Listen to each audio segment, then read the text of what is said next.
nouveaux achats lecture et c'est parti. On commence avec mes achats neufs du mois. Comme chaque mois, je me suis choisi 2 romans et 5 mangas pour compléter un petit peu mes lectures. Et vous verrez que ce mois-ci, je me suis accordé un petit bonus roman qui sort complètement de ce que je lis d'habitude, mais que je voulais vraiment découvrir. On commence par les romans et bien évidemment, je ne pouvais pas passer à côté de Quelque part de l'autre côté de la mer, édité chez De Sexus, la suite de La maison au milieu de la mer céruléenne. Je l'ai pris bien évidemment dans sa superbe édition reliée avec un phénix sur le jaspage qu'on retrouve également sur la couverture. Jaquette qui est d'ailleurs réversible pour cette couverture cette fois-ci comme ceci, et le livre est vraiment magnifique.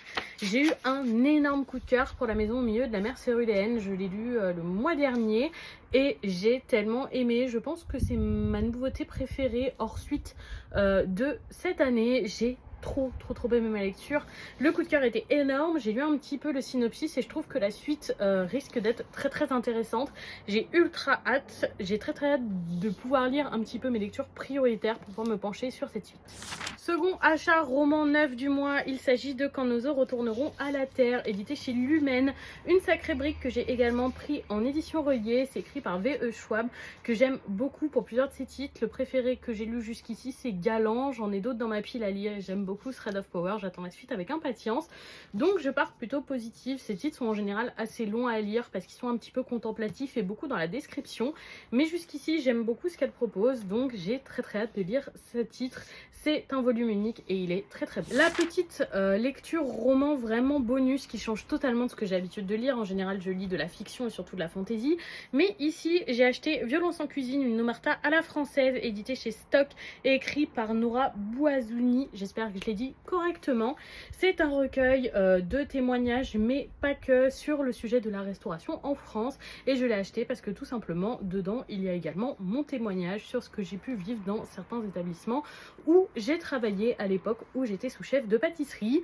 Et vraiment, le titre m'intéressait beaucoup. Donc voilà, c'est ma petite lecture bonus du mois.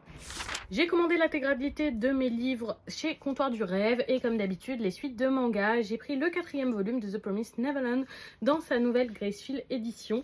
Vraiment le tome 4 avec maman sur la couverture est incroyable et Emma à Goldie Pond au dos. J'ai trop hâte de continuer ma lecture. Le tome précédent se terminait sur la rencontre avec Hugo. Je connais déjà parfaitement l'histoire. Vous avez ici mon petit temple The Promised Neverland, c'est mon manga préféré et je vous le conseille 1000 fois plus que l'anime qui a vraiment bâclé cette magnifique histoire et c'est un plaisir de la redécouvrir dans ce nouveau format. En cadeau de la part de Comptoir du Rêve, j'ai eu 2 petits marque-pages comme ça qui sont trop beaux avec un ex-libris façon William Minerva au dos. On continue mes achats manga et je ne pouvais pas passer à côté du 6e et dernier tome de Navillera avec Butterfly édité chez K-Books. Énorme coup de cœur pour ce webtoon. Je trouve que le tome précédent faisait une très bonne fin et j'espère que ce tome n'aura pas le syndrome du tome en plus qui touche énormément les webtoons à mon sens.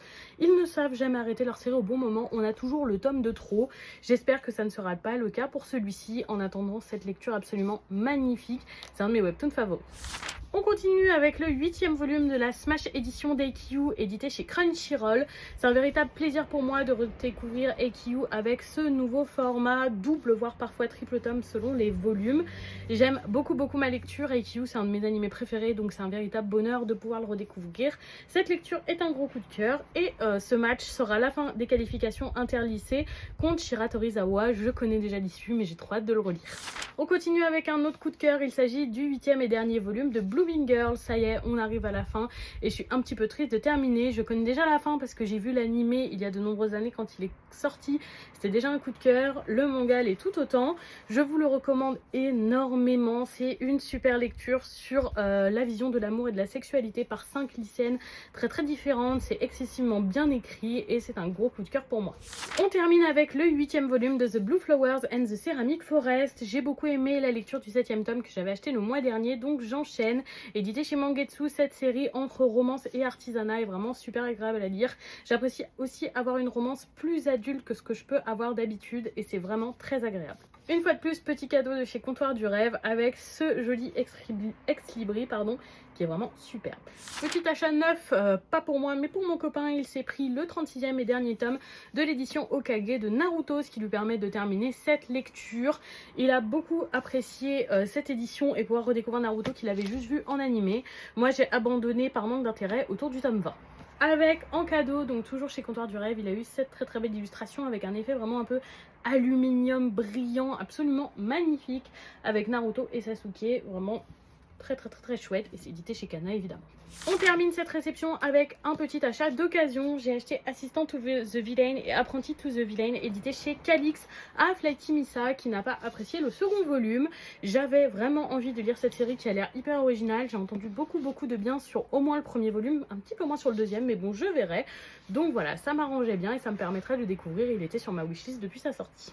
Et donc voilà pour ces achats du mois. Dites-moi si nous avons des lectures en commun ou si certaines vous intéressent. Et surtout, je vous souhaite une bonne soirée tout le monde.